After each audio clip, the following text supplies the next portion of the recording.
Mga kananay, kumusta ang ating Lunes? Lunes na naman po, good morning. At talaga namang ang kananay nyo ay sobrang pagod. Tinanghali na po tayo ng gising. At anong oras ang kananay nyo nakatulog? Gawa ng daming tupiin. Ayan, ang kananay nyo lang sa kalam talaga. Inabot ako ng alas 8 ng umaga dyan mga kananay dahil nahihilo ako.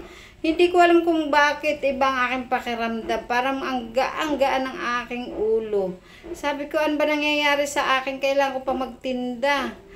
At ang nangyayari nga sa kaganapan mga kananay, ang paninda ng kananay nyo, pinamahagi lang ng aking mga nagtitinda. Sus Maria Jose. Ang presyo ng manok, tumaas na 10 piso. Ganun pa din binta nila.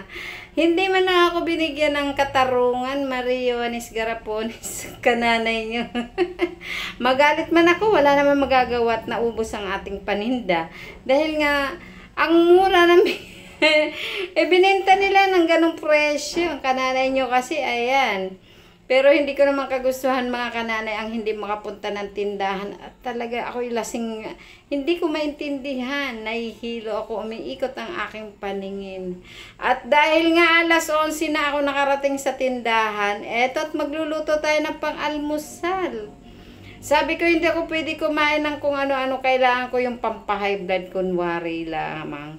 Pero mga kananay, alam ko, mababa ang aking blood pressure. Kaya kailangan ko kumain ng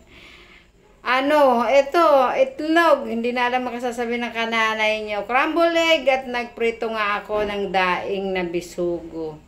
Sabi ni Mister, wag daw yun ang kainin ko, baka ako'y high blood. No, ako nag-BP, wala nang dugo. Ako po, inang awa.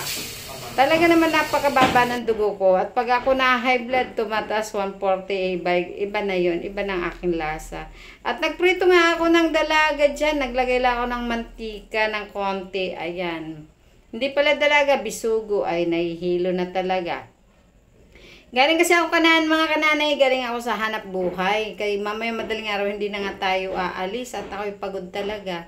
Kaya sabi ko, pakasundo ko sa aking dalaga, ako'y mamamalingki na para ako bukas na madaling araw, ako'y hindi na magyag-yag sa Hindi ko nga alam ang aking sarili.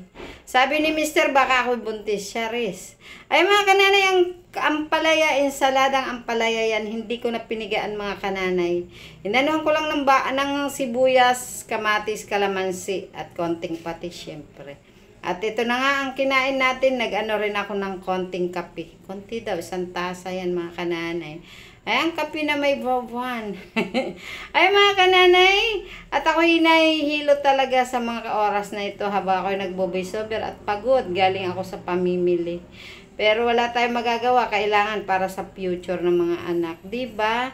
Hindi na natin kaya pero pilit na kinakaya. Ganyan ang buhay ng mga nanay. Pagkatas ko magsundo sa aking dalaga, dumiretso na nga ako mamalingki. Ay, nako, hindi ko na alam mga kananay kung ano ang aking nararamdaman sa oras na iyan. Talaga naman, sabi ko nga, kung pwede lang magtulog muna, pero bawal. May mga estudyante pa ang kananay nyo, kaya bawal ang tatamad-tamad. Hindi naman tatamad-tamad Ay siya mga kananay, hanggang dyan na lang at yung oras na yan, ako'y sumundo na sa aking dalaga. Bye-bye, ingat!